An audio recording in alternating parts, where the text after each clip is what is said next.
मुल्की सियासत में -1 के शोर के बावजूद ताकतवर इस्टेब्लिशमेंट की जानिब से नाकाम हुकूमत की खामोश हिमायत से लगता है कि मुस्तक़बिल करीब में वज़ीर-ए-आज़म इमरान खान के पार्लिमानी सियासत से माइनस होने के इम्कानात खासे मादूम हैं। ताहम ये भी एक हकीकत है कि जब इक़्तिदार में लाने वाली ताकतें हुक्मरानों को अपने कंधों का बोझ समझना शुरू कर देती हैं तो फिर ये बोझ उतार फेंकने में इन्हें ज़्यादा देर भी नहीं लगती। पाकिस्तान के सियासी मंजरनामे में आजकल एक बार फिर -1 का शोर बपा है और आम तासुर ये पाया जाता है कि इमरान खान की हुकूमत अब चंद महीनों की मेहमान है। सियासी मुबस्सिरीन के मुताबिक दरअसल पाकिस्तान में ये आम रवाज है कि इक़्तिदार में आने के 1 या 2 साल बाद ही हुकूमत मुखालिफ अवामी जज्बात नजर आना शुरू हो जाते हैं और अगर इसमें एस्टेब्लिशमेंट की जानिब से इल्ज़ामात का तड़का भी लगा दिया जाए तो बेयकीनी मजीद बढ़ जाती है। लेकिन कप्तान के मामले में मुख्तलिफ पेशरफ्त ये हुई कि इसकी हुकूमत इक़्तिदार के पहले 6 महीनों में ही मुंह के बल जा गिरी। यूँ इस मरतबा फौजी एस्टेब्लिशमेंट की जानिब से हुकूमत की नाकामी का तासुर कायम करने से बहुत पहले ही अवाम ने हुकूमत को नाकाम करार दे दिया। ताहम इस्टेब्लिशमेंट हैरान कुन तौर पर फिर भी हुकूमत के साथ खड़ी रही और इसकी नाकामी के तासुर को ज़ायल करने की कोशिशों में मसरूफ़ रही। ताहम अब हुकूमत की मुकम्मल नाकामी के बढ़ते हुए तासुर के पेश नज़र फौजी इस्टेब्लिशमेंट भी कप्तान से आहिस्ता आहिस्ता दूरी इख्तियार करती नजर आती है। आसिफ जरदारी और नवाज शरीफ के गुज़िश्ता 2 अदवार हुकूमत में भी -1 की आवाज़ें आती रहीं। पहली हुकूमत में आसिफ जरदारी पर मेमो गेट स्कैंडल डालकर इन्हें माइनस करने की कोशिशें की गई। अगरचे वो खुद को बचाने में तो कामयाब हो गए लेकिन उन्हें अपने एक वज़ीर-ए-आज़म की कुर्बानी देना पड़ी।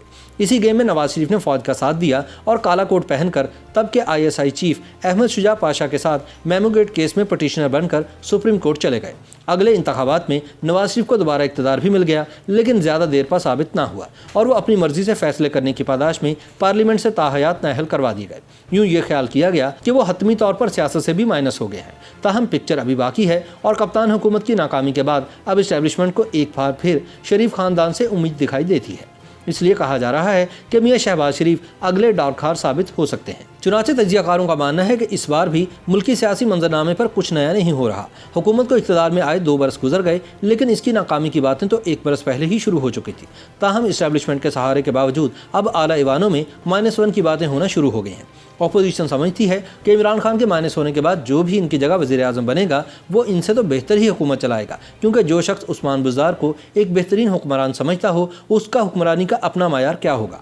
अपनों और गैरों के लिए एहतसाब का दोहरा मायार लेकर चलने वाले इमरान खान पहले ही कह चुके हैं कि अगर वो माइनस हो भी जाएं तो अगला हुक्मरान भी अपोजिशन को नहीं छोड़ेगा। कानूनी माहिरीन के मुताबिक तहरीक अदम एतमाद ही वज़ीर-ए-आज़म को माइनस करने का आईनी रास्ता है। दूसरा रास्ता ये है कि अगर वज़ीर-ए-आज़म समझें कि इसकी कोई सूरत हाल बनने जा रही है तो वह सदर को मशवरा देकर कौमी असम्बली तोड़ सकते हैं। नतीजे में आम इंतखाबात की तरफ जाना होगा। -1 की दूसरी सूरत यह है कि इमरान खान किसी अदालती हुक्म के जरिए नाअहल करार पाएं और अपनी जगह किसी दूसरे को नामजद कर दें। लेकिन फिलहाल ऐसा कुछ फौरी होता नजर नहीं आता। महंगाई के सताए अवाम और हुकूमत मुखालिफ लोग समझते हैं कि इमरान खान अगर चले गए तो मामलात बेहतरी की तरफ चल पड़ेंगे। कम अज कम हुकूमत मुखालिफ 3 बड़ी जमातें तो मीडिया में इस तरह का तासुर देने में कामयाब हो गई हैं। पहले मुस्लिम लीग नून की जानिब से आम इंतखाबात का मुतालबा किया जाता रहा, बाद में कहा गया कि तमाम फरीक मिल बैठें और मुल्क को बहरान से निकालें।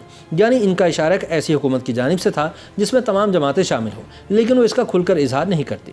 लेकिन पाकिस्तान पीपल्स पार्टी मौजूदा हालात में आम इंतखाबात की कतन हामी नहीं। वो समझती है कि इमरान खान चले जाएं और इनकी जगह तहरीक इंसाफ में से ही किसी और रुकन को कायदे-ए-वान नामजद किया जाए। लेकिन सवाल ये है कि क्या वाकई ऐसा कुछ होने जा रहा है जिसका हंगामा बरपा है। आज दिन तक का कड़वा सच तो ये है कि एक नाकाम कप्तान को हुकूमत में रहने के लिए जिन कुव्वतों की हिमायत चाहिए वो इनके पास मौजूद है और जब तक वो हिमायत बरकरार है इसे बाकियों का मोहताज होने की कोई ज़रूरत नहीं। कहा जाता है कि तारीख में इमरान खान पहले ऐसे वज़ीर-ए-आज़म हैं जिन्होंने अपने तमाम सिविलियन इख्तियारात खुद इस्टेब्लिशमेंट को इनकी ख्वाहिश के मुताबिक सौंप दिए हैं। यानी पाकिस्तान में हकीकी नंबर गेम जिनके हाथ में है उनका हाथ अब भी इमरान खान के सर पर ही है और जब तक ये हाथ कायम रहता है तब तक तो किसी भी तरह -1 होता नज़र नहीं आता। तजिया निगार कहते हैं कि इस्टेब्लिशमेंट को कप्तान की नाकाम हुकूमत की हिमायत करने का ये फ़ायदा है कि इसकी मुकम्मल मर्जी चल रही है। दूसरा फ़ायदा ये है कि इतनी कमज़ोर हुकूमत को मुकम्मल नाकाम होने के बाद घर भिजवाने के लिए इस्टेब्लिशमेंट को कोई ज़्यादा ज़ोर नहीं लगाना पड़ेगा और वक्त आने पर यही नाकामियाँ कप्तान के खाते में डालकर इस्टेब्लिशमेंट आसानी से इन्हें रुखसत कर देगी। YouTube पर गूगली न्यूज देखने के लिए youtube.com की सर्च बार में गूगली न्यूज TV टाइप करें। गूगली न्यूज के पेज पर सुर्ख रंग के सब्सक्रिप्शन वाले बटन पर क्लिक करना ना भूलिए। YouTube पेज पर अपलोड होने वाली वीडियोस से बाखबर रहने के लिए बेल आइकन पर क्लिक कीजिए। आपको हर नई वीडियो के बारे में नोटिफिकेशन मौसूल हो जाएगा।